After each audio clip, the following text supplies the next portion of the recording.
A guy on Facebook was asking for rough out dimensions for a bow. So I've added extra annotation to this video and some of it is there while I'm talking, but you can always stop it and go back and read the notes of what I've said. But the real point about tillering, the hardest thing about tillering is getting your eye in to see that curve of a bow. And the only way you can do that is being hypercritical. A lot of people don't get it. They don't understand the difference between looking at something and actually seeing it. But you don't have to have a good bit of wood. You don't want to wreck your best bit of wood tillering straight away, but you can practice tillering on anything. This was a skinny offcut of yew from the side of a warbow stave. So I've shaped it up a bit. It was too thin there, so I've glued in a patch. That's an ash offcut from the bow in this video. So I thought, well, I'll stick the two together and I'll tiller that for a laugh. You can make a bow about 20 inches long. You can tiller it. You could get a bit of pine, a bit of old skirting board that's not very knotty. You can tiller it. It'll probably break, but it doesn't matter. How long can you carry on the process? How much bend can you get before it snaps? Can you look at that bend? When you're looking at it, where is it going to break? That's what you want to do. You look at any picture of a full drawn bow or even a braced bow. Is it any good?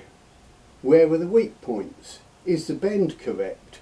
Critique it rigorously all the time.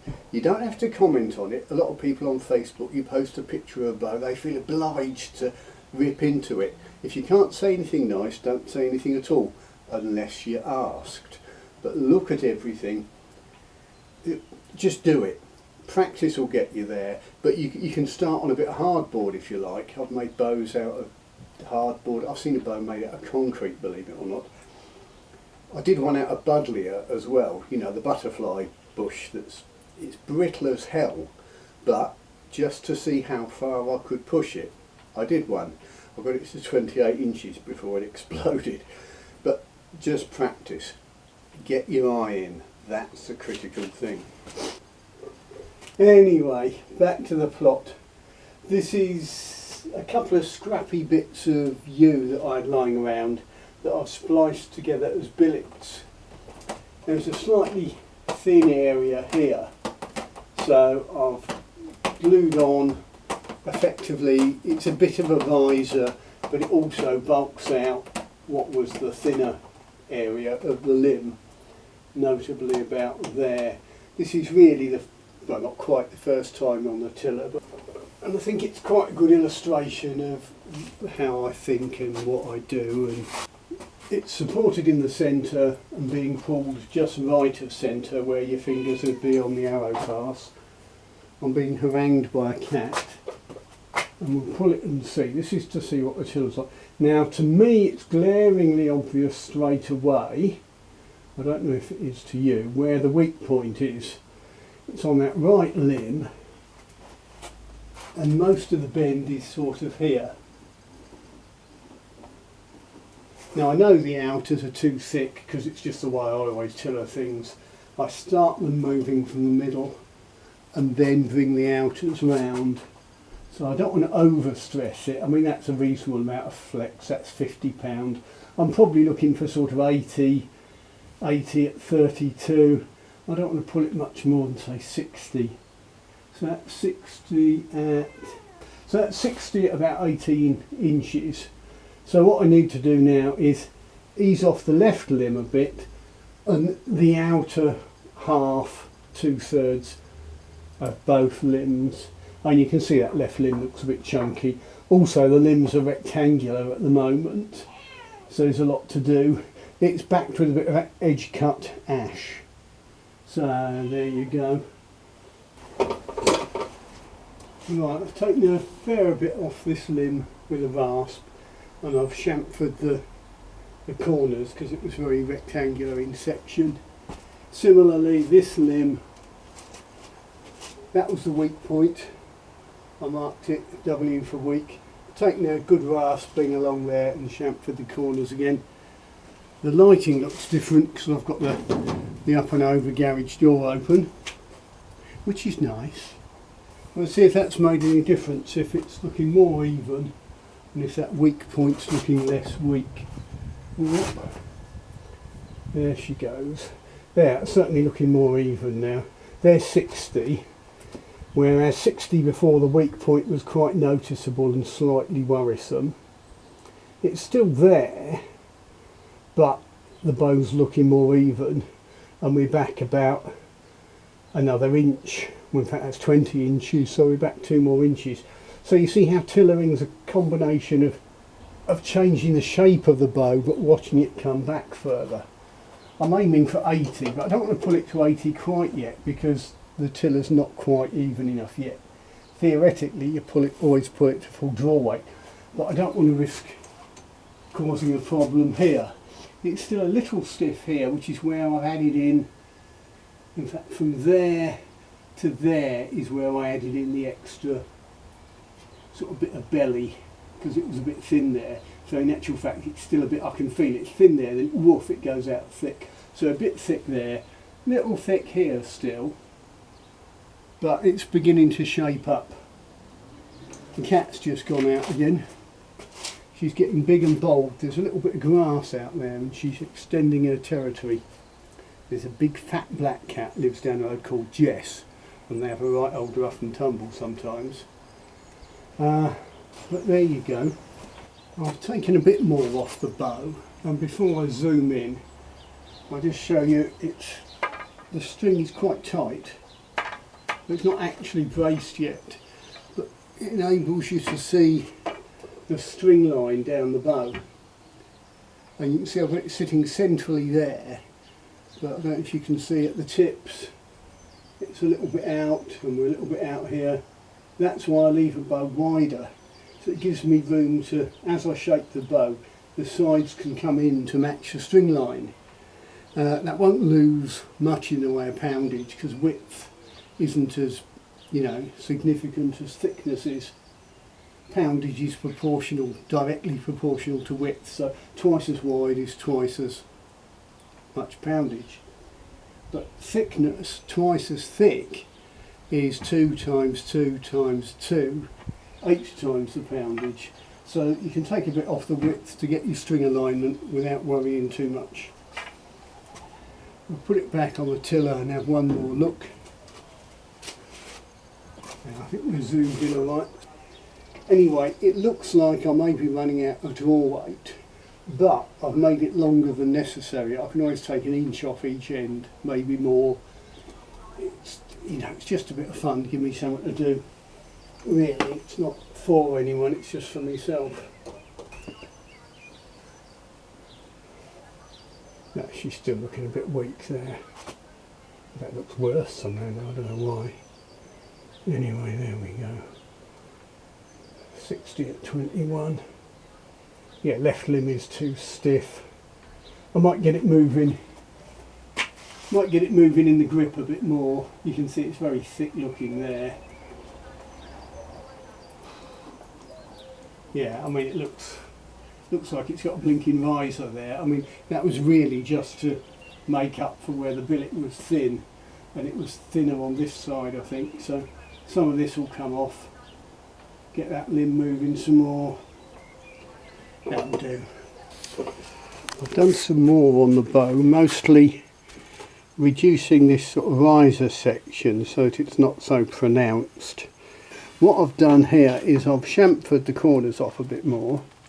Doesn't show a lot, it's still relatively square in section. I've narrowed the tips substantially and adjusted the width here and there to try and get the string line a bit better, and it's all just a bit of tidying up. But having done that, it's made this the upper limb weak still. It hasn't corrected the upper limb being slightly weaker, so I need to take more off the lower limb. I've got it to a low brace now, but I'll pop it onto the tiller again so you can see what I've seen, and it will give an idea of how often the bow goes on the tiller. So rather than just giving a couple of snapshots during the build of the bow, I'm trying to be a bit more thorough. because I ain't got nothing else to do, have I? Right, I've got it back on the tiller again. You can see we've got a little bit of brace height now. Where I've done work here, it's all had more effect on the right limb, but let's actually have a look at it and you can see what I see. Oh, you can see the right limb's weaker there, just at brace. As long as I don't overstrain it, we can see what's going on. Yeah, you can see that right limb. Certainly, it's still working hardest where it was always working hardest. That's 50. I'm not going to, I don't know, let's pull it a bit more. There's 60. Actually, right limb's not a bad curve, but you can see it's tilted over well to the left now. So I've got to take a lot off that left limb, and there looks stiff to me. So we're gradually homing in. You can see on the bow where I originally marked it W for weak. I haven't taken anything off there, but you can see marks where I've been rasping it on down the limb. I've marked where I want to take the wood off the lower limb, the left limb. So I'll get on with that. I've had a good old go with the farrier's rasp on that left limb. Shortened the string another turn on my magic toggle. So you can see the brace height's now getting close to proper brace height. For those of you who don't know what a farrier's rasp looks like, very coarse on this side, and that can jam and stick sometimes unless you've got a bit of a smooth face to get it started. Smoother face that side, very good for removing wood quite quickly, but especially where it's knotty or the grains swirling, or you know, if it won't take an edged tool, then a farrier's rasp is a good idea. Quite cheap off the internet, doubtless made in China. Good tool though. Right, you can see it's a bit more even. It's still looking a bit blocky here, you know. Don't particularly like the look of this bow, but they never look that good sometimes, and just when you taper the tips then it suddenly starts really looking like a bow. Anyway, let's look how it's bending now. Now the tiller's a bit better, I might pull it to a heavier draw weight. Yeah, it's looking more like a bow now, isn't it? Still a bit, you know, sort of flat and unbending in the middle. I think when I put on that riser section, I just went a bit overboard, because the point is you can't add on, well you can add on extra wood, but it's daft to keep adding on layers. You're better off put on too much and then you can take it off. Yeah, I mean there's the 60 we were after, that's 24, so it's virtually there. It might end up being a bit weak, but I want it to be a 32-inch draw bow. Still very, very square in the middle. It's almost got that what I call beginner's tiller, where you have a flat section in the grip where the fades are and that, then all the bend mid-limb, and then the tips coming back rigid. So it's not a pretty tiller at the minute, but I'll get this lot moving a bit more. I want that nice sort of arc or a circle tiller. It turns out to be 70 or whatever, doesn't matter. It's just a nice long smooth bow I can lob arrows about a field with, and I can always take an inch off the tips if I want to. We'll see. Right, I left it strung, and I've just had a good old go with the farrier's rasp on this sort of riser section, and I've rounded it, chamfered off those corners some more, so it's getting more rounded, looking less blocky, feeling better. Let's just pop it back on the tiller again, see if it's coming round in the handle a little bit more. Actually I can feel there's a oof, goes thick there. That does come up quite steeply, so there's still plenty to take off, but we'll just have another look.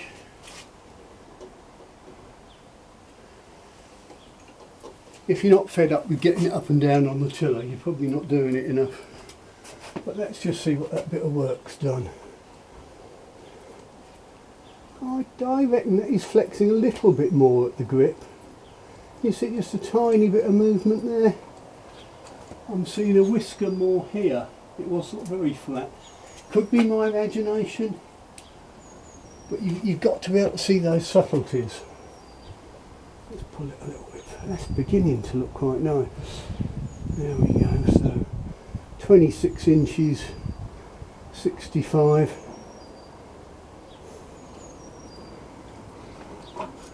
I'm beginning to think if I just ease it off here a bit more, ease it off there, slap on knocks on it, bit of lipstick, it'll be good. Right, the bow is pretty much where I want it now. Tillering is all about getting the curve of the bow to be how you want it and how it looks to you to be right. Someone else may see it differently. I want this to be bending through the handle arc of a circle, but because I'm getting close to final tiller, I don't want to remove too much wood. I don't know how well this is going to show up on video. Sometimes it doesn't focus where you want, but there's a lot of tool marks there because I was using the farrier's rasp. I'm going to go to a finer rasp now, but I'm going to be working just relieving some of this. I can feel a thick point. It swells up quite thick quite quickly there, so I'll take some of that off. I'll be rounding it off, I'll be removing tool marks, but I'll let you see what I'm doing rather than just the results of it. It'll probably be boring, but I don't suppose you've got anything else to do either.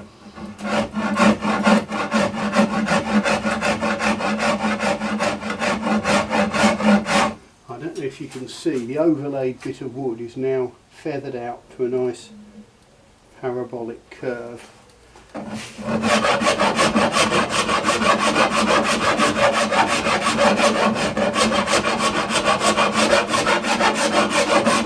And it's all getting chamfered and rounded. This is a very nice rasp, this, a cabinet rasp. Quite coarse one side and what looks like much too fine on the other.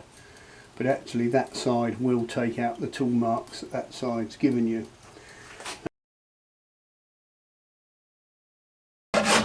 This will give you an idea of how much wood I'm actually removing. Because it's that balance between, if you take too much off, you've ruined it. If you don't take enough off, you just don't make any progress. You get frustrated, you reach for the power tools and screw it up.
There, that was about 70 at 30, which I can manage easily.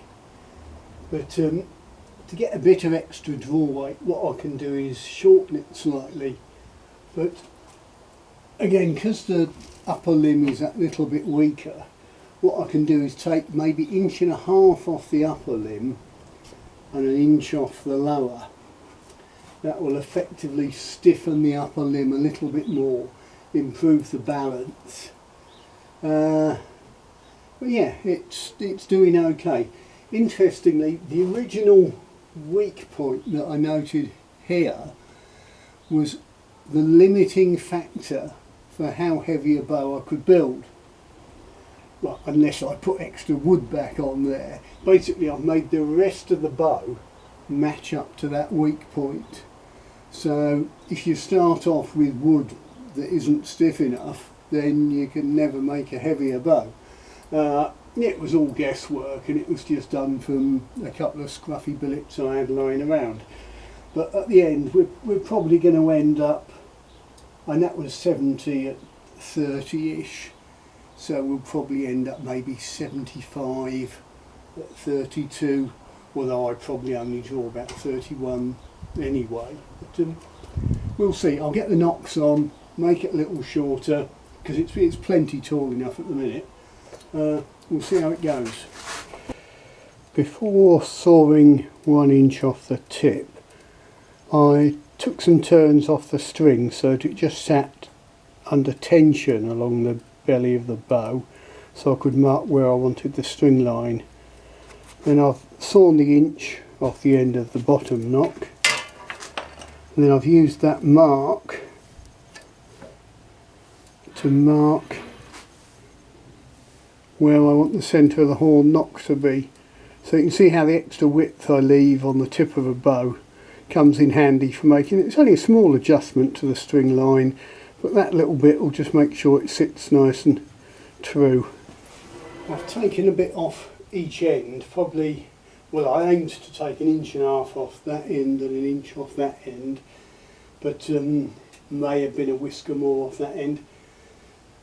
I'm going to pull it, well, I've also got it to a full brace height near as damn it. I'm going to pull it, but I might not pull it to full draw length and draw weight because the tiller will have shifted. So I'm going to have a look with a degree of caution and trepidation.